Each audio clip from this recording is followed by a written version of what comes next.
जैसे कि हमने आपसे कहा था कि आपके सामने हम एक वीडियो लेकर आएँगे, बहुत डेडिकेटेड वीडियो कि जो सबसे इम्पोर्टेंट एक क्वेश्चन निकल के यहाँ पर आता है कि 5 ऐसे बड़े रीज़न्स जो नेपाल की जो टीम है, वो आखिर इम्प्रूव क्यों नहीं कर रही है ओडीआई क्रिकेट में, लॉन्गर फॉर्मेट में अगर हम यहाँ पर बात करें। आज हम लॉन्गर फॉर्मेट की स्पेसिफिकली यहाँ पर बात करने वाले हैं कि 5 बड़े रीज़न्स क्या समझ में यहाँ पर आते हैं। देखिए, सबसे बड़ी बात ये है कि बहुत ही ज़्यादा फैक्टफुल ये वीडियो होने वाला है, तो डेफिनिटली अगर आपको लॉजिक चीज़ें पसंद है, अगर आपको फैक्ट सुनना पसंद है, तो ही इस वीडियो को कंटिन्यू करिए, वरना फिर आप चाहे तो डिसलाइक मारकर इस वीडियो को छोड़कर अभी के अभी जा सकते हैं, वो आपके ऊपर है। अगर आपको लॉजिक और फैक्ट सुनना पसंद है, अगर आप ऑनेस्ट आंसर्स चाहते हैं, वो घुमा फिरा कर फेक चिकनी चुपड़ी बातें सुनना चाहते हैं, तो डेफिनेटली वो यहाँ पर नहीं मिलने वाला आपको इस वीडियो में। उम्मीद है कि आप इस वीडियो में बने जरूर रहेंगे और उम्मीद है कि आप फैक्ट सुनने वाले जरूर होंगे। तो खैर, सारे रीजंस की बात जरूर करेंगे और डेफिनेटली ये वीडियो को हम चाहेंगे आप जितना ज़्यादा हो सके अपने अपने ग्रुप्स में या फिर फेसबुक पेज में अगर आप हैं तो आप इसे शेयर करिए, अपने फ्रेंड्स से शेयर करिए, हो सके तो टीम्स वगैरह तक भी, अगर मैनेजमेंट तक भी ये पहुंचे, किसी भी मैनेजमेंट किसी भी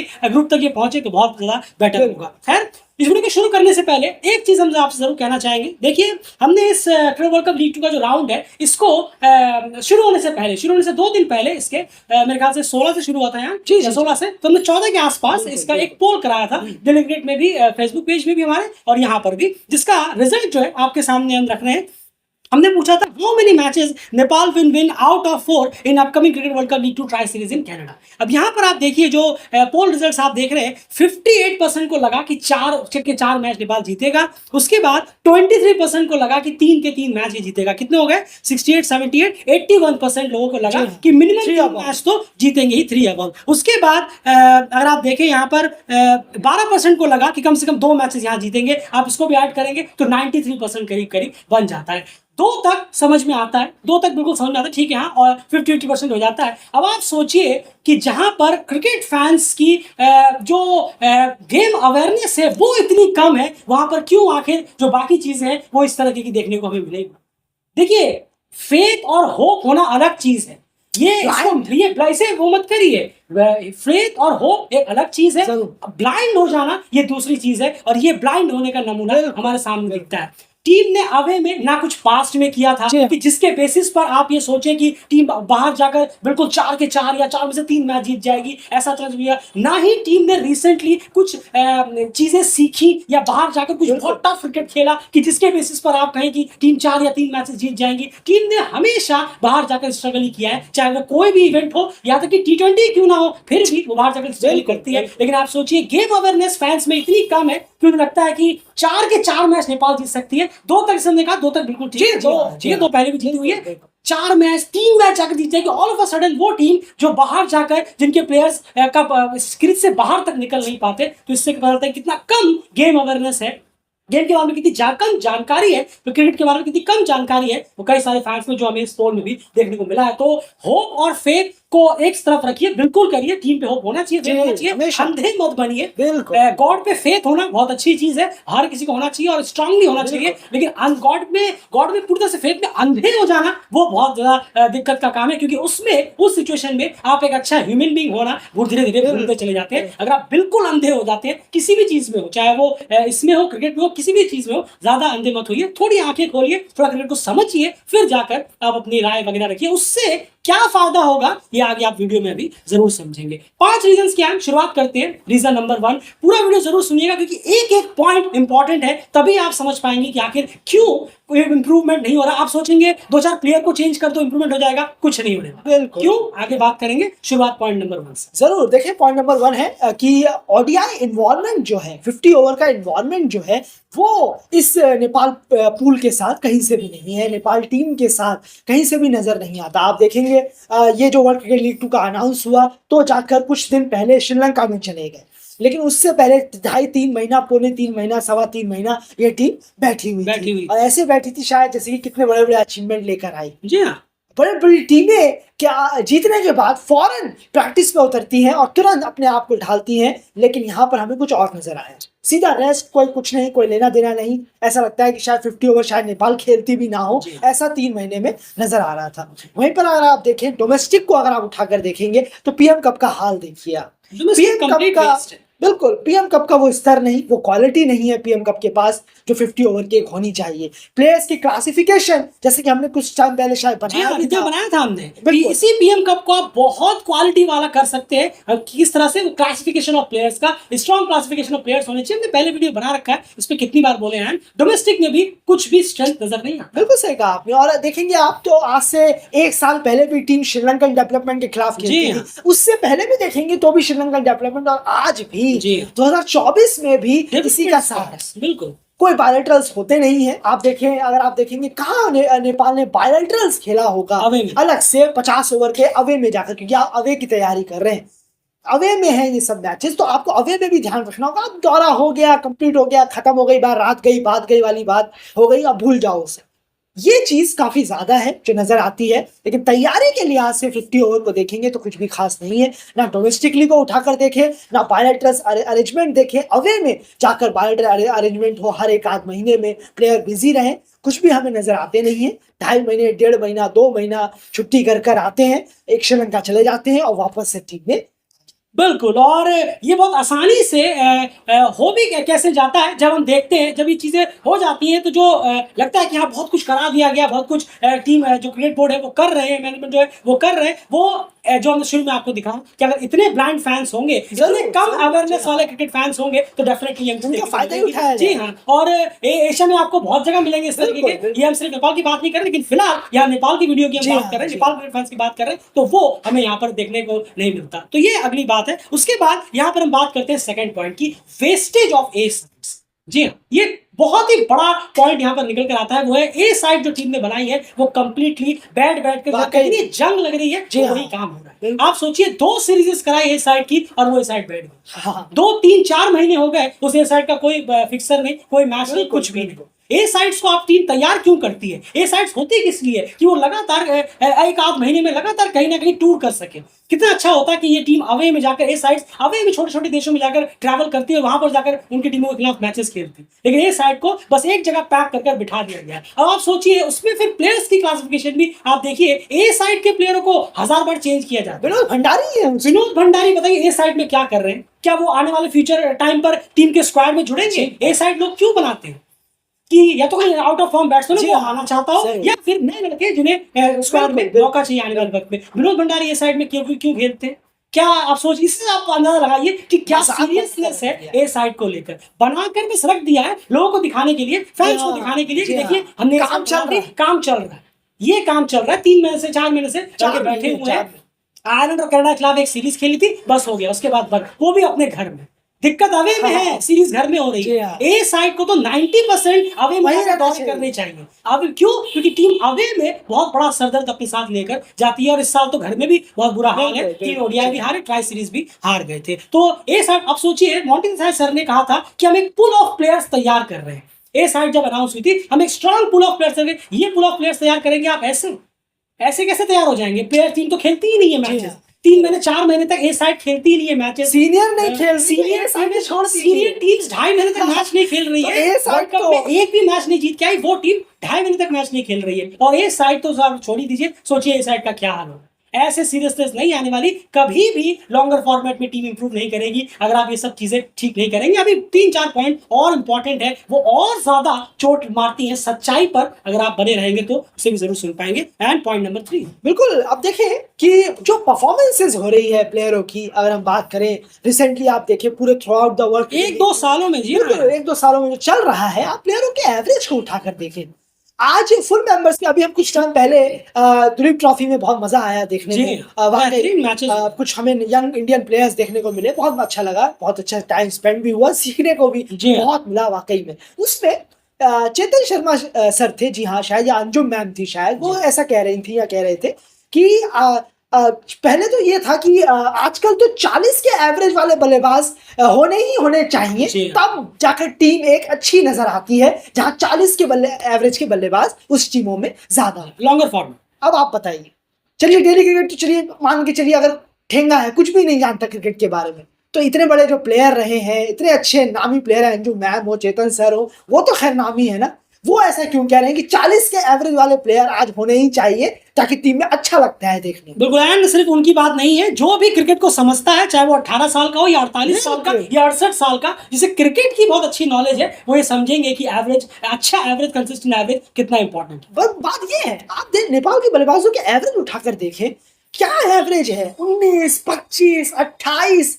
27। थोड़ा शौक लगता है और थोड़ा सी अजीब भी लगता है यार, ये अफसोस भी होता है, बैट्समैन ही है, क्योंकि कहीं ऐसा तो नहीं है कि 11वें नंबर से बल्लेबाजी करते हुए आ रहे हो और अब जाकर यहाँ आए हो, तीसरे चौथे नंबर पर आए हो, ऐसे लगते ये एवरेज नजर आता है, लेकिन ये नहीं आता कि 36, 38, 40, 41 इन तरीके का। तो ये जो प्लेयर्स जो परफॉर्म कर रहे हैं या जो खराब परफॉर्मेंस हो रही है, इस पर थोड़ा नजर देने की भी मैनेजमेंट को जरूरत है। आखिर कब तक हम इन्हें इस टीम पर रखेंगे? जम गए हैं प्लेयर, एक अपना एक कहना होगा एक ग्रुप बना चुके हैं कि हम तो नहीं हिलेंगे, आप चाहे कुछ भी कर लीजिए, मैनेजमेंट भी हमारे साथ। बिल्कुल, बैड परफॉर्मेंस में ये तो चीज है जो है, खराब परफॉर्मेंस पे भी कोई एक्शन हमें लेते हुए नहीं। 50 ओवर फॉर्मेट अभी जाकर 2-3 प्लेयर को बिठाया गया, ये सिर्फ फॉर्मेलिटी के लिए, फिर से वही सब आ जाएंगे। अब वो आएंगे तो वही कहा ना, जैसे शुरू में कहा था कि प्लेयर चेंज करने के बावजूद भी आपको रिजल्ट वो नहीं मिलने वाला। उसके पीछे 2 पॉइंट हम ऑलरेडी गिना चुके हैं, 1-2 पॉइंट और अभी आगे आने बाकी है। बैड परफॉर्मेंस में क्या टीम वो लेती है, आप कह सकते हैं कि एक, जैसे हम कहते हैं कि सजा देती है। सजा का मतलब ये नहीं कि आप राउंड लगवाइए कराइए, सजा क्या देती है, डिसिप्लिनरी एक्शन क्या लेती है। आप खराब खेले हैं, आप पे अब क्या एक्शन होगा? कोई एक्शन नहीं होगा, कोई एक्शन। आप देखिए, कुशल हो, आसिफ हो, उसके बाद रोहित हो, भीम हो, भीम को भी काफी मैचेस अब होते जा रहे हैं, ये दौरान उनका बहुत खराब गया है, ऐसा नहीं कि उनका क्वेश्चन मार्क नहीं लगेगा। उसके बाद आरिफ हो, जितने भी दीपेंद्र सिंह यारी हो, कुशल मल्ला हो, ये तो 18-19 के एवरेज तो बॉलर से भी गया लेकर गुजर चल रहे होते हैं, दीपेंद्र सिंह यारी और बाकी जो है, और सभी की वही हालत है। ये कितने टाइम से खेल रहे हैं आप खुद सोचिए, इनके ओडीआई मैचेस उठाकर आप देखिए, कोई परफॉर्मेंस आपको नहीं मिलेगी जहां पर आपको लगा होगा कंसिस्टेंसी हमें दिख रही है। कभी कभार आसिफ और कभी कभार रोहित में वो दिख जाती है एक आध इनिंग में, वो भी कभी कभार, लेकिन उसके अलावा कोई कंसिस्टेंसी नहीं है, कोई परफॉर्मेंस नहीं है। लेकिन क्या घास गिरी है? आराम से इनके ओडीआई के नंबर्स बढ़ते चले जा रहे हैं, मैचेस के नंबर्स बढ़ते चले जा रहे हैं। जी हाँ, एक बात गौर करिए, जो सुन रहे हैं अभी तक, एक बात गौर करिएगा, संदीप ने नेट पे बैटिंग करते करते करते करते अपना वो बैटिंग एवरेज पहुंचा देंगे, देख लीजिएगा 25 तक, 20-25 तक। और जो मेन बल्लेबाज है उनका ही एवरेज आप उठाकर देखिए तो कितना गिरा हुआ है, 23-25 तक। अब लोअर ऑर्डर की बल्लेबाजी देखिए, अब वो उठा रहे हैं लोअर ऑर्डर अपनी बैटिंग, 21, 20, 30, 25 हर प्लेयर कर रहा है लोअर ऑर्डर से। जी, आपने अभी मुझे याद दिलाया कि 2021 में 22 में आसपास जब हम शुरू में कहते थे, डेलक्रिट लगातार कहता था कि लोअर ऑर्डर को कंट्रीब्यूट करना आना चाहिए, या हमने कहा है, हमारे वीडियो में है, एनालिसिस में है कि जब सोमपाल, करण, संदीप वगैरह ये क्यों आउट हो जाते हैं जल्दी आकर, थोड़ा सा कंट्रीब्यूट करें, थोड़ा सा वहां चिपके रहे। आप इसका फायदा देखिए, एक आपको मैच याद होगा 2023 में यूएई के खिलाफ आसिफ और संदीप ने मिलकर वो मैच जिता दिया, ये फायदा होता है लोअर ऑर्डर। और कल के मैच का भी है, आराम से देखिए, एम्बैरेसमेंट से बचा है, बिल्कुल बचा है, 81 पर आउट हो गए थे, 181 पहुंची टीम। बिल्कुल, अब लोअर ऑर्डर करने की कोशिश कर रहा है, तो जनाब जो टॉप 6 है ऊपर के, वही बुरी तरीके से फ्लॉप हो रहे हैं। और ये पहली बार फ्लॉप नहीं हो रहे, वो लगातार 2 साल से, तो घर में होम में कुछ मैचेस हो गए, वो लगातार बल्ला चल गया, लेकिन अवे में ये कभी भी नहीं सोया, कभी भी अच्छा नहीं हुआ था। उसके बाद नेक्स्ट पॉइंट की बात करते हैं, बैटिंग ऑर्डर का सेटल डाउन ना होना। ये सबसे बड़ा मजाक देखने को मिलता है पूरी की पूरी नेपाल टीम में, जब भी ओडीआई की हम यहाँ स्ट्रिक्टली ओडीआई की बात हो रही है, याद रखिएगा बैटिंग ऑर्डर क्या होता है समझ नहीं आता। आज तक एक स्ट्रॉन्ग स्टिक बैटिंग ऑर्डर हमें देखने को नहीं मिला। 2 मैच मिलता है, तीसरे मैच में फिर बैटिंग ऑर्डर चेंज, फिर चौथे मैच बैटिंग ऑर्डर चेंज। ऐसे आप कर रहे हैं कि जैसे आपके पास माइकल बेवन या माइकल हसी जैसे प्लेयर्स, बिल्कुल सर, या युवराज सिंह या फिर कोई भी ऑलराउंडर आप उठाकर देख लीजिए, बड़े बड़े लेजेंड प्लेयर्स हैं आपके पास। मतलब समझ से परे है कि आप क्या सोच रहे हैं कि हर बार बैटिंग ऑर्डर चेंज कर देना, कभी उसको ऊपर भेजना, अर्जुन को वहां भेज देना, अनिल को नीचे करना, फिर कभी गुलशन को ऊपर आना, गुलशन ऊपर आ जाना, रोहित को नीचे कर देना, कभी भीम ऊपर आना, रोहित आ जाना, कभी दीपेंद्र चौथे पे आना, दीपेंद्र फिर 7वें पे आ जाना। मतलब पूरे बैट्समैन की कभी कभी सोमपाल को थर्ड डाउन भेजा गया है। ये मतलब क्या रहती है, ये ओडीआई क्रिकेट को चलाना ऐसे करके। बैटिंग ऑर्डर कोई सेटलमेंट नहीं होता, एक प्लेयर को यही नहीं पता कि आज मैं बैटिंग करने कौन से राउंड पर जाऊंगा। ओपनर्स के अलावा, कुशल आसिफ ओपनिंग आते थे, चलिए समझ में आता है, उसके अलावा किसी को नहीं पता था कि अब बैटिंग ऑर्डर क्या होगा। वो जैसे ही विकेट गिरता होगा वो कोच की तरफ देखते होंगे, क्योंकि कैप्टन की तो इतनी चलती नहीं होगी, वो पता ही है। कोच की तरफ देखते होंगे कि अब किसे जाना है, तो वो कहते हैं हाँ आप जाइए या आप जाइए, जो भी जिसको भी वो कहते हैं वो जाते हैं। आप खुद देखिए, अगर हमारे पास डाटा हो तो हम आपके सामने निकाल के अभी रखेंगे आपके सामने। पिछले एक डेढ़ सालों में कम से कम 30-40 बार बैटिंग ऑर्डर चेंज हो चुका है ओडीआई में नेपाल क्रिकेट टीम का। ये भी एक बहुत बड़ा सरदर्द है, जो एक गंदी आदत है जो टीम के साथ जुड़ी हुई है। उसके बाद अगले यहाँ पर कि अगर यहाँ पर बात की जाए यार, तो वो आ जाते हैं head coach Monty Desai sir. अब देखिए ये पॉइंट बहुत इंपॉर्टेंट समझने वाली बात है यार, मैं आप इससे पूछूंगा यहाँ पर। जी शुरू करिए। जब एक मान के चलिए आप एक कोई प्लेयर है, प्लेयर ने बहुत अच्छी या कोच को मैं ले लेता हूं, जब कोच आए उनकी तरफ उनके अंडर में बहुत अच्छी परफॉर्मेंसेस हुई, तो डेफिनेटली पूरा का पूरा क्रेडिट जो है वो उनको भी भर भर देगा।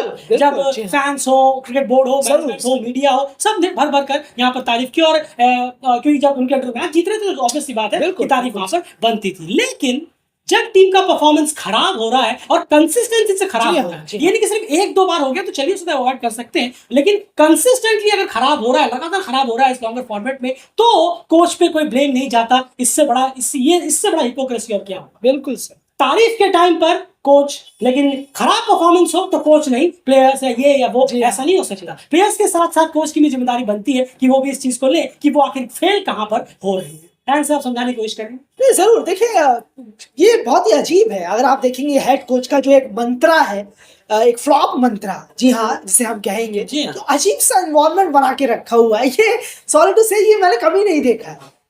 आपने भी बहुत कोचों को देख लिया, मैंने भी काफी कोचों को देख लिया है। ये मंत्रा की तो आप तो कई कोचों के अंडर खेले भी हैं। वो तो खेले भी हैं, काफी कोचों के अंडर खेले हैं, और कई झाड़े और डांटे भी खाई हैं हमने बहुत ज्यादा। और ऐसे कोचों के अंडर भी यहाँ खेले हुए हैं दिल्ली में, जहाँ जिनको मॉन्टी देसाई सर पर्सनली भी जानते होंगे अगर उनके पास नाम लेकर गए। जी हाँ, जरूर। तो ऐसा नहीं है। तो ये बात वाकई में है कि कोच का जो मंत्र है ये थोड़ा अजीब है। कोच एक्शन से ज्यादा वर्ड्स और मोटिवेशन पे ज्यादा ध्यान देते। देखिए नेट करने से अगर कोई सुधर जाता तो आज हर प्लेयर डॉन ब्रैडमैन सर होते। बिल्कुल, नेट से कुछ नहीं होता है। मैं बहुत देखता हूँ कि अरे ये नेट कर रहे हैं, देखिए गलतियों पे काम कर रहे हैं। मैंने पहले भी कहा है, आज भी कहूंगा, 10 साल बाद भी बोलूंगा, सीनियर प्लेयर कभी भी नेट पर नेट नहीं करते। बहुत ही कम। 6 बॉल 10 बॉल नेट किया, बैठ गए 1 घंटा, उसके बाद बात कर रहे हैं वो अपना करियर को लेकर, फिर आए 6 बॉल खेला फिर बैठ गए। ये सीनियर्स का हाल रहता है नेट पर। तो नेट पर बताने की जरूरत नहीं है क्या काम चल रहा है। हेड कोच को बहुत यहाँ लैग जरूर है। प्लेयर सिलेक्शन को लेकर गलतियां कोच सर से भी हुई है, बहुत गलतियां हुई हैं। चाहे आप टीम सिलेक्शन को देखें, मैनेजमेंट के सामने कुछ बातें रखना हो, कुछ क्लियरिटी रखना हो, कहाँ है आपने पूरा प्लेयर्स कहा था, कहाँ है मेन प्लेयर्स? तो तैयार है नहीं सर। जी हाँ, से आप पूल प्लेयर आप मान रहे हैं, बिल्कुल सही। मेन प्लेयर्स का हाल बेहाल है और आपको चाहिए कि 35-40 प्लेयरों का पूल बने। पूल ऑफ प्लेयर्स की बात कब होती है? ये आपने बहुत सही टॉपिक उठाया। कोच सर ने कहा था कि हम एक स्ट्रॉन्ग पूल तैयार करना चाह रहे हैं। पूल तो आप तब बनाएंगे जब आपकी मेन टीम स्ट्रॉन्ग हो, उसके बाद आप एक पूल बनाने की तैयारी कोशिश कर रहे हैं। आप खुद सोचिए कि आपको अगर 10 टॉप ओडीआई प्लेयर गिनाने हो नेपाल के लिए, आप क्या गिनाएंगे? कोच सर आप क्या गिनाएंगे अगर आपको 10 नाम लेने हो ओडीआई में जिन पे आप ट्रस्ट कर सकते हैं? क्योंकि 10 नाम तो आप गिना ही नहीं पाएंगे, मुश्किल से 5 नाम पहुंचेंगे, वो 5 भी कंसिस्टेंट नहीं होते। बिल्कुल सर। तो कोच सर भी जो यहाँ पर कोच सर से बहुत लैक होता है, टीम चुनने से लेकर हो, बैटिंग ऑर्डर से, जो हमने पहले भी कहा, बैटिंग ऑर्डर से लेकर हो, और जो जिस तरीके से वो यहाँ पर चला रहे हैं, जिस एक हाइप क्रिएट किया हुआ है, 1 बॉल बैटल, ये वो, ये इंस्पिरेशन लेक्चर्स वगैरह, इससे काम नहीं होने वाला। देखिए आप इंडिया में सिखाकर, प्रैक्टिकल बोर्ड पे सिखाकर 2-4 लेक्चर डगआउट में से क्रिकेट नहीं चलता सर। प्रैक्टिकल ग्राउंड पर क्रिकेट चलेगा, और उसको लेकर हमें तैयारी कुछ नहीं दिख रही है। आप एक बैटिंग कोच हैं, बैटिंग स्पेशलिस्ट एक जी हाँ, उसके बावजूद टीम की बैटिंग ऐसी है, क्या हॉरिबल है। स्ट्राइक रोटेट करना आता है ना, प्रेशर हैंडल करना आता है ना, पैरों का मूवमेंट प्लेयरों को आता है। एक स्पेसिफिक बैटिंग कोच 2 साल से एक टीम के हेड कोच है, और बैटिंग परफॉर्मेंस का ये हाल है। क्या कोच की जिम्मेदारी नहीं बनती कि कोच की जो परफॉर्मेंस है, कोच जो है कुछ कहे, कुछ एक्शन ले, वो हमें देखने को नहीं मिलता फिर से वो। और हर इंटरव्यू में वही सेम लाइन, नया कंडीशन है। ये मैच शुरू हुआ था, पहला मैच जब कनाडा से हारे, सर ने आकर कहा नए कंडीशन है, हम इस पर ढलेंगे। 3 मैच हो गए और कितना टाइम लेंगे सर आप ढल लेंगे? एसोसिएट के पास इतना टाइम नहीं होता सर। और आप भी बखूबी जानते हैं, क्योंकि आपको भी अब 2 साल करीब होने को आ गए। ये सोचने वाली बात है। वही सेम लेक्चर, वही सेम लर्न, सीखेंगे, अच्छा सीखा हमने, यहाँ से वो लिया, यहाँ से वो लिया, यहाँ से लेते ही रहेंगे, लेकिन कुछ मैच जीतने वाली बात यहाँ पे हो नहीं रही है।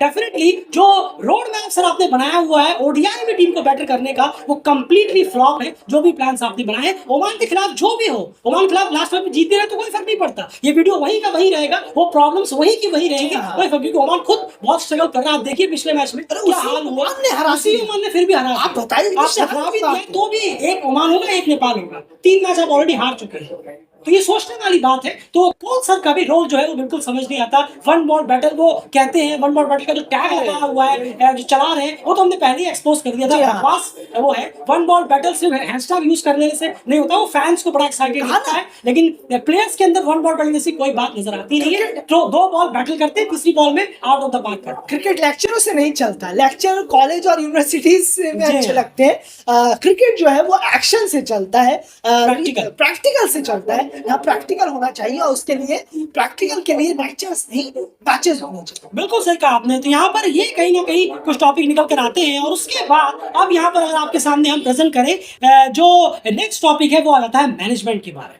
जी हाँ, अब ये मैनेजमेंट की यहाँ पर अगर बात करें हम, उससे पहले एक चीज यहाँ पर मैं ऐड जोड़ना चाहूंगा, वो है कमेंटेटर्स और वेल विशर्स। बिल्कुल, ये पॉइंट भी बहुत इंपॉर्टेंट है। देखिए कमेंटेटर्स और वेल विशर्स का रोल यहाँ बहुत इंपॉर्टेंट हो जाता है। यहाँ पर कमेंटेटर्स की हम यहाँ बात करेंगे जो नेशनल लेवल पर सारे मैचेस को कवर करते हैं, जो एलएस वगैरह करते हुए दिखते हैं। अगर उनकी यहाँ पर बात करें तो यहाँ पर आप देख लीजिए एंड्रयू लियोनार्ड जो है वो लगातार नेपाल के मैचेस में कमेंट्री करते हैं। अब देखिए यहाँ पर भी हमें वो बाइसनेस नजर आती है।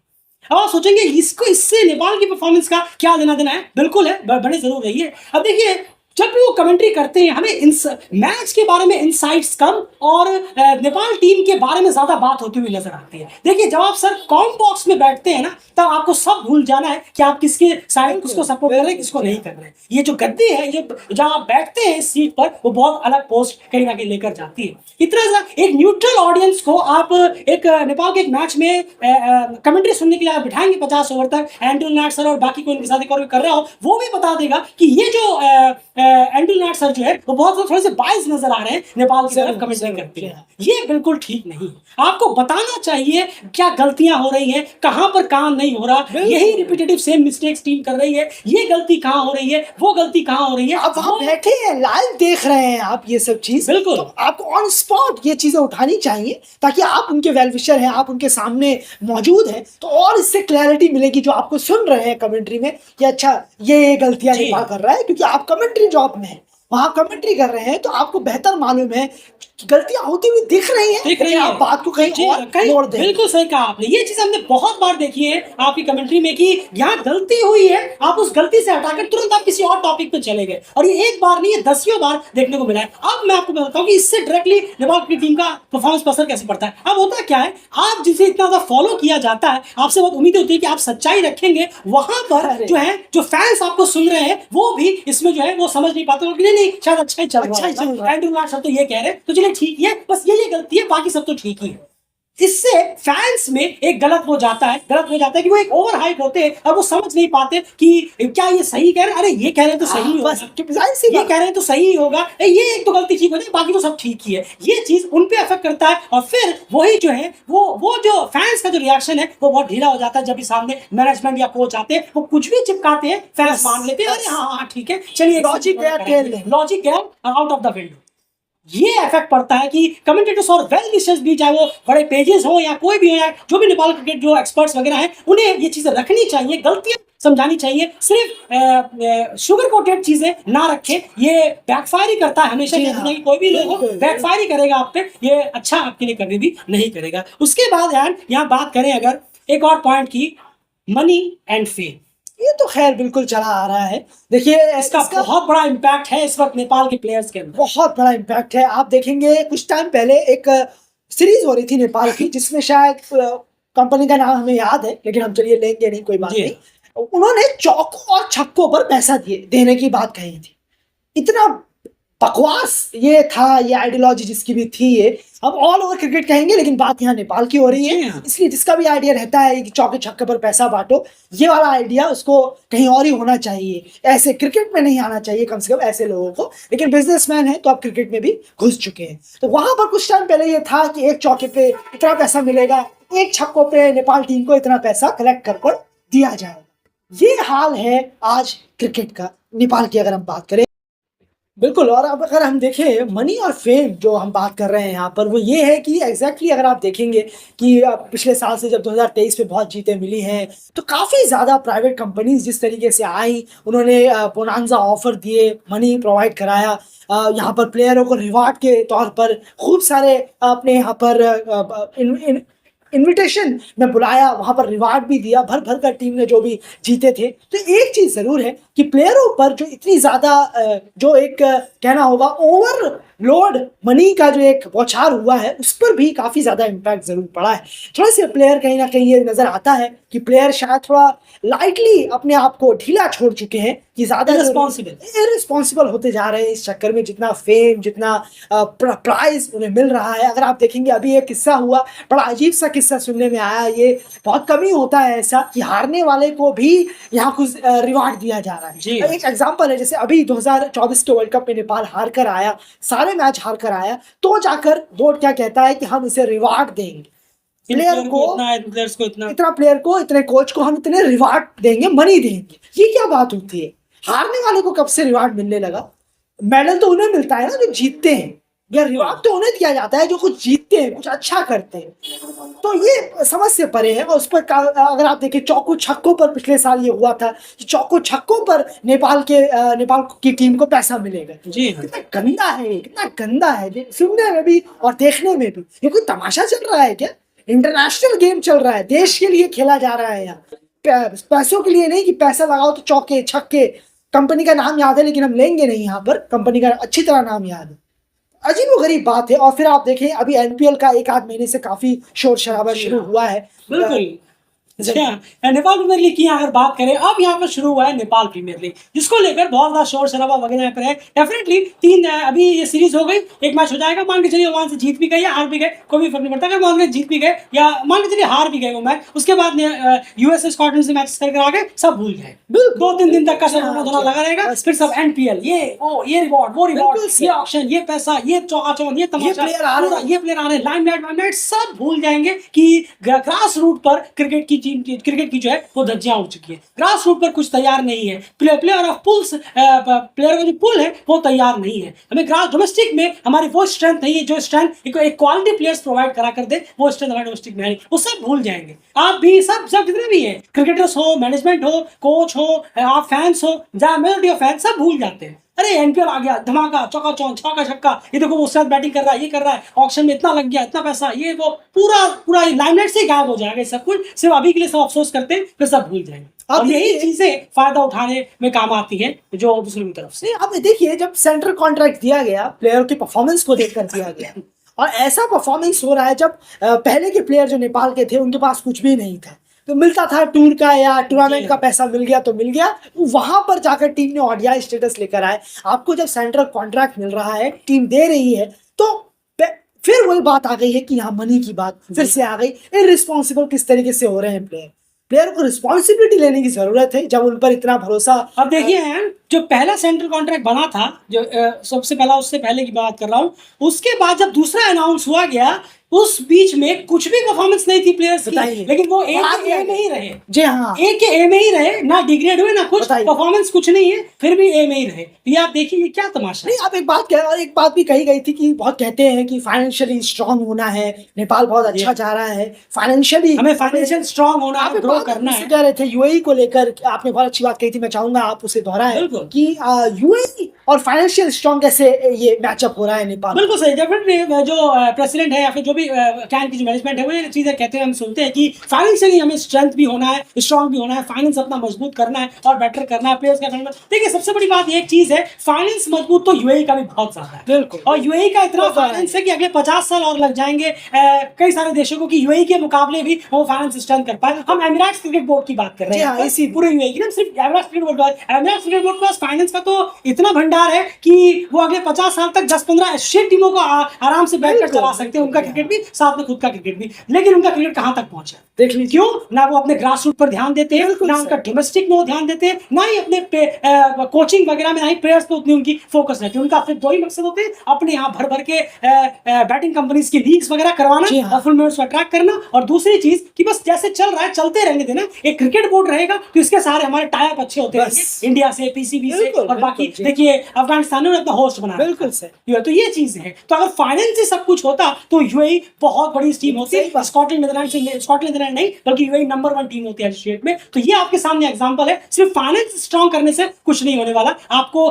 क्रिकेट पे भी काम करना होगा, क्रिकेट की क्वालिटी पे भी काम करने की यहाँ पर जरूरत है। और प्लेयर्स रिस्पॉन्सिबल क्लियर दिखते हैं, शॉट्स में वो दिखता है उनके कि कितने इररिस्पॉन्सिबल है, कोई परवाह ही नहीं है। टीम 60 पे 50 पे 6 है, डगआउट पे सब हंस रहे हैं, हंसी मजाक कर रहे हैं। आप सोचिए उनकी क्या पड़ी हुई है। एक जो सच में जिन्हें धक्का लगेगा कि हम 2 मैच हारे हुए हैं, तीसरा मैच हम हार रहे हैं, 50 पे टीम 6 विकेट हो चुकी है और डगआउट पे सब हंसी मजाक कर रहे हैं। ये कल ही की सीन की मैं बात कर रहा हूँ। दीपेंद्र है, कुशल गुरतले, सब हंसी मजाक कर रहे थे। आप सोचेंगे कि ये तो हंसी मजाक तो होती है, चलती रहती, सब जगह चलती है, क्यों चलेगी? आप खुद सोच कर देखिए कि आपको खुद में थोड़ा एम्बैरेस नहीं है? शर्म एक इंटरनेशनल क्रिकेटर ड्रॉप किए गए हैं। जी हाँ, जी हाँ। 2 इंटरनेशनल क्रिकेटर बाउंड्री पे बैठे हैं, वो ड्रॉप किए गए हैं और उनकी टीम 2 मैच हारने के बाद तीसरा भी हारने जा रही है क्योंकि 50 पे 6 है और वो डगआउट में हंसी मजाक कर रहे हैं उस वक्त सिचुएशन में। वो हंसी आ कैसे जा रही है आप ये खुद सोच कर, क्यों आ रही है? इरिस्पॉन्सिबल है। अरे कौन हटा है? घूम फिर के तो हमें ही आना है। बिल्कुल बिल्कुल। वो तो हमें सपोर्ट कर ही रहे हैं, वहां से तो उनका हमारे साथ सपोर्ट बना ही हुआ है, हमें कौन हटाएगा? घूम फिर के 1-2 मैच भी बाहर है, फिर हम अंदर आ रहे हैं। परफॉर्मेंस एक मैच में करेंगे, 10 मैच तक नहीं करेंगे। और फेम की बात आप कह रहे थे ओमान से रिलेटेड, कि आपने कहा कि ओमान भी सेम रिजल्ट ला रही है नेपाल जी की हाँ, तरह। बिल्कुल सही कहा। ये एक पॉइंट यहाँ पर ऐड ऑन आपने अच्छा किया। देखिए अब सच्ची बात है, अब आप देखिए नेपाल की टीम जो है वो लगातार इतना क्रिकेट जो खेला वगैरह जो भी आप कर रहे हैं, खेल रहे हैं, मिल रहे हैं, ओमान की टीम भी वो उतना ही जो है अचीवमेंट्स हासिल जितना नेपाल ने किया है। नेपाल के अचीवमेंट्स आप देखिए, 2 T20 वर्ल्ड कप उन्होंने खेले, एक तो 10 साल बाद खेला, 2 T20 खेला, एक एशिया कप को खेल गए और बाकी वर्ल्ड कप क्वालिफायर की अचीवमेंट नहीं होती, लेकिन फिर भी चलिए वर्ल्ड कप क्वालिफायर आपने किया और बाकी आपने वर्ल्ड कप जीता, अपना ओडीआई स्टेटस बचाने में कामयाब है। ये एग्जैक्टली सब चीजें तो ओमान ने भी की है। ओमान ने भी की है। अब आप सोचेंगे कि क्या आप समझाने की क्या कोशिश कर रहे हैं? अब आप समझाने के हम आपको बताते हैं, ओमान ने भी ये सब की है, लेकिन ओमान के बारे में आपको ज्यादातर पूरे स्पोर्ट्स फेडरेशन की तरफ से, मीडिया की तरफ से या न्यूट्रल बाहर के देशों की तरफ से आपको वो बातें इतनी सुनने को नहीं मिलेंगी। क्यों सुनने को नहीं मिलेंगी? क्योंकि उनके पास फैंस हैं। यानी एक चीज जो आपको अलग कर रहा है वो है आपके यहाँ पर जो क्रिकेट फैंस हैं वो, और उसका फायदा बाहर जो बैठे लोग हैं, स्पोर्ट्स पेजेस है या जो भी है, वो ओकेशनली आते हैं, चढ़ाकर हवा में उठाते चले जाते हैं। जब आप गिरते हैं तो आपको उठाने भी नहीं आते और आपको गलतियां भी नहीं बताते। ये दिक्कत है। एज अचीवमेंट्स तो ओमान में आपकी सेम ही है, लेकिन ओमान की तो कोई बात नहीं करता, नेपाल की काफी बात करते हैं। क्यों? वो फैंस की वजह से। अगर फैंस नहीं होते तो नेपाल का परफॉर्मेंस ऐसा बिल्कुल भी नहीं है कि इतनी ज्यादा बड़े स्टेज पर उसके बारे में बात भी आते हैं लोग, इवेंट थोड़ी सी बात करते हैं, वाह भाई अरे बहुत फैंस है यार, मैं एक आध ट्वीट कर देता हूँ या एक आध कुछ बोल देता हूँ तो मेरे पास तो भर भर के फॉलोअर आ जाएंगे। और ये होता भी लोगों का वर्ल्ड कप में बहुत अच्छे से लोगों ने दूसरे स्पोर्ट्स पर्सनों ने बेवकूफ बनाकर आपसे आप फॉलोअर्स वगैरह ले लिए, आपसे सब्सक्रिप्शन भी लेंगे, लेकिन यही पूरे साल कहाँ गायब रहते हैं? आपकी आप सवाल भी करने की हिम्मत उनसे रखते नहीं है। ये सोचने वाली बात यहाँ पर है। तो क्रिकेट फैंस की वजह से जो हाइप है वो क्रिकेट फैंस की वजह से क्लियरली दिखता है, वरना अचीवमेंट्स नेपाल की ओमान के बराबर ही है। ऐसे कुछ एक्स्ट्राऑर्डिनरी, ओमान ने तो फुल मेंबर को बल्कि हरा चुके हैं, आप अभी तक नहीं हरा पाए। मेरे ख्याल से अच्छा खासा 10-11 बार अटेम्प्ट हो भी चुका है, 12 बार हो चुका है शायद। तो ये सोचने वाली बात यहाँ पर आ जाती है। मनी और फेम ने बहुत ज्यादा प्ले कर चुके हैं, सब इतना चूर हो चुके हैं। अभी देखिएगा ये सब भूल कर एनपीएल में बिजी हो जाएंगे। अरे क्या फर्क पड़ता है, छोड़ो ना, ग्रास रूट लेवल पर क्या करना। आप यकीन मानिए अगर ऐसा ही चलता रहा यूएई पार्ट 2 बन के रह जाएगी नेपाल क्रिकेट टीम। बिल्कुल खेल रही है, अभी कभार कोई अच्छा परफॉर्मेंस हो गया फिर वही सालों तक डगा रहेगा। और एक चीज मैं और बोलना चाहूंगा कि बहुत सारे फैंस के मन में रहता है ओडीआई स्टेटस कहां तक बच जाएगा, टॉप 6 में रहने से ओडीआई स्टेटस बच जाएगा। अब आप सोचकर देखिए, आप अभी भी ओडीआई स्टेटस बचाने के बारे में सोच रहे हैं तो आप टॉप करने के बारे में कब सोचेंगे? बिल्कुल, आप एक नंबर 1 एशियन टीम बनने के बारे में कब सोचेंगे? और फिर इंप्रूवमेंट आप कब करेंगे? आज भी अगर आप ओडीआई स्टेटस ही बचाने के बारे में सोचते तो सर्कल चलता रहेगा। आप क्रिकेट वर्ल्ड कप लीग 2 में आए, 6ठे नंबर तक फिनिश कर लिया, ओडीआई स्टेटस भैया बच गया, फिर अगला क्रिकेट वर्ल्ड कप लीग 2 में क्वालिफाई हुआ तो हम इवेंट खेलेंगे, बाहर हुआ तो टाटा बाय बाय। यही सर्कल चलता रहेगा। इसे ठीक करने के लिए ये सारे पॉइंट जो हमने इस वीडियो में गिने हैं ये हर हाल में ठीक करने पड़ेंगे। फैक्ट है ये, और इससे आप भाग नहीं सकते। आप कितनी भी कोशिश कर लें, लास्ट वाला मैच हमने पहले का कोई फर्क नहीं पड़ता, वो मैच जीते हारे ये प्रॉब्लम 10 की 10 वहीं पर रहने वाली है। एंड एट द एंड आप कुछ कहना चाहेंगे मैनेजमेंट से रिलेटेड? बिल्कुल सही, मैनेजमेंट तो खैर है ही। देखिए पारस ने कहा भी था ये कि जब वो आए थे मैनेजमेंट में बनकर काफ़ी उम्मीदें थी उनसे, काफ़ी उन्होंने एक कैलेंडर वगैरह उतारा, बहुत कैमरे के सामने जी, आकर जो भी करते हैं अमूमन, बहुत किए, कैलेंडर बहुत अच्छा किया इनिशिएटिव। हमने भी ये कहा जी। था, दिल्ली क्रिकेट ने भी ये कहा था कि कैलेंडर होना चाहिए, ऑफ कोर्स होना हुँ। चाहिए। डोमेस्टिक लेकिन भी हमने साथ में ये इसमें भी कहा था कि ग्राउंड लेवल पे देखेंगे कि इससे ये होते कितनी हैं। बिल्कुल, तो उसमें ज़मीन आसमान का फ़र्क नज़र आ रहा है हमें। कैलेंडर में एक्चुअल में क्या चीज़ें हो रही हैं और क्या नहीं हो रही हैं, वो तो ख़ैर एक अलग मुद्दा है, उस पर एक 1 घंटे का 50 मिनट 1 घंटे का वीडियो बन सकता है उसको लेकर। तो क्या-क्या हो रहा है, क्या नहीं हो रहा है, कब हो रहा है, कहाँ हो रहा है। और कुछ-कुछ डोमेस्टिक टूर्नामेंट हो जाते हैं और जो मेन प्लेयर्स हैं वो उसमें पार्टिसिपेट ही नहीं करते। बिल्कुल सही कहा आपने। और फिक्सचर्स को लेकर कि बिल्कुल यहाँ ध्यान नहीं है मैनेजमेंट का कि फिक्सचर्स कैसे रखे जाएँ। सारे मैनेजमेंट इस वक़्त घुसे पड़े हैं, एनपीएल में लगे हुए हैं कि एनपीएल को कैसे किया जाए। भूल ही गए कि वर्ल्ड क्रिकेट लीग 2 हमारा सब कुछ है, एसोसिएट हैं हम, जी। हमारी हमारी जो अभी लिमिट है वो एसोसिएट की लिमिट देखिए है। आज पीएनजी कहाँ पहुँच गई है, कोई बस बात तक नहीं कर केन्या रहा उनके बारे केन्या में। को देखिए आप, केन्या को देखिए, हांगकांग केन्या क्या से है? ज़्यादा फेम तो आपने अभी तक नहीं कमाया। अरे कमाल नहीं दूर-दूर पाएँगे। तक नहीं कमाया आपने केन्या से ज़्यादा फेम और आज देखिए कहाँ बैठी। बिल्कुल यूएई को देखिए, इतना फाइनेंस है, जो आप फाइनेंस की बात कर रहे हैं कि अभी फाइनेंस स्टर्न करना है, यूएई से ज़्यादा फाइनेंस तो किसी के पास हो भी नहीं सकता, किसी एसोसिएशन में है भी नहीं, बल्कि एसोसिएट में। लेकिन देखिए, वो तो अभी भी स्ट्रगल ही कर रहे हैं। बिल्कुल सही कहा आपने। तो मैनेजमेंट भी बहुत डिज़ास्टर है। और खैर कुछ, क्योंकि मैनेजमेंट पे कुछ टॉपिक हैं जो छेड़ेंगे तो खैर बहुत अलग टॉपिक हो जाएगा, जी क्योंकि वो हाँ। वैलिड पॉइंट है काफ़ी, क्योंकि क्रेडिबल पर्सन आस-पास ज़रूर एक एक आए हैं, जैसे पारस है, तो उनके भी कुछ डिसीज़न ठीक नहीं है, लेकिन साथी मेंबर जो हैं, क्या वो इतने क क्रेडिट क्रेडिट रखते हैं? क्या कैपेबल वो है। कैपेबल हैं कि वो उस पोस्ट पे रहें? पारस आए हैं, ज़रूर वो क्रिकेटर हैं, बहुत जी बड़े हाँ, वो क्रिकेटर रहे बेटर हैं। पोस्ट है, लेकिन पर उनसे उम्मीद है जो डिसीजन मेकिंग जी। काफ़ी कमज़ोर नज़र आ रही है। बोलते हैं, लेकिन वो ज़मीन में उतर नहीं रहा है। आप बिल्कुल। देखेंगे अभी एनपीएल का ज़ोरों-शोर से है, लेकिन ये भूल ही गए हैं कि हमें ओडीआई स्टेटस को क्या करना है, ओडीआई को टीम को लेकर कैसे चलना है, हेड कोच से कुछ क्या है, क्या नहीं है, क्या टीम का बेहाल क्यों होता जा रहा है, इसको लेकर नहीं आते। जब भी निकल कर आते हैं वो एनपीएल की ही न्यूज़ लाते हैं। बिल्कुल, इसके बारे में कौन सोचेगा कि ओडीआई में बेहतर करना है, टीम को बेहतर करना है, प्लेयर्स को बेहतर करना है, होम और अवे के इस झंझट से तो हमें सवाल ही निकलना नहीं है। आता ये किसान। कोई सवाल आपको सुनने को मिलता है? कुछ नहीं मिलता। एक आध लेक्चर देते हैं और सिर्फ एनपीएल। जो इंटरव्यूअर होते हैं, जो रिपोर्टर होते हैं, वो भी सुन लेते हैं कि सुन के फिर वो और फिर नेक्स्ट क्वेश्चन की तरफ बढ़ जाते हैं। खैर, ये बात और है। तो ये सारी चीज़ें हैं जो निकल कर आती हैं एट द एंड। यही बस था जो हम आपके सामने कहना चाहते थे। ये 100% फैक्ट है, जानते हैं हम। बहुत कम लोग यहाँ तक बचे हैं जो सुनने वाले होंगे, और जो बचे हैं, थैंक यू सो मच कि आपने इतना वीडियो सुना। शुक्रिया। यानी शायद आप समझ रहे हैं, और जो समझ गए तो अच्छी बात है, उनके लिए बहुत बड़ी बात है कि शायद आप क्रिकेट को बेहतर करें। और जो नहीं समझे तो उनके लिए कुछ नहीं कहा जा सकता। फिर से वही होगा, इसमें आपसे कहा आएंगे, 1-2 चीजें होंगी, 2-3 दिन थोड़ा सा डांट फटकार चलेगी, उसके बाद फिर वही एनपीएल के चकाचौंध में धाम से समझ जाएंगे। वो एक बड़ी इनिंग आएगी, शायद ओमान के खिलाफ टीम जीत जाए तो सब कुछ लोग भूल जाएंगे, बिल्कुल, सारी चीजें बिल्कुल, मिलेगी। नहीं देखिए ये अच्छा हो गया, अब देखिए अच्छा टीम करेगी, फिर वो हो जाएगा। तो ये सब चीजें नहीं होता। ये प्रैक्टिकल ग्राउंड पर अगर आप चीजें ठीक करेंगे, ये बड़े रीजंस हैं कि नेपाल टीम जो है वो ओडीआई में बेटर क्यों नहीं कर रही है। एक छोटी चीज मैं भूल गया था, वो और ऐड ऑन कर दूं। अब आप देखिए, आप सोचते होंगे कि और भी कुछ टीम है जो इतना ओडीआई उनका नहीं है, फिर भी उनके बारे में ये बात क्यों नहीं कर रहे हैं। सबसे बड़ी बात यह है कि लर्निंग प्रोसेस के बारे में, ये लर्निंग से रिलेटेड होता है। आपको पता होगा क्लास में कुछ ऐसे बच्चे होते हैं जो जिन्हें 1 घंटे का काम वो 20 मिनट में याद कर सकते हैं।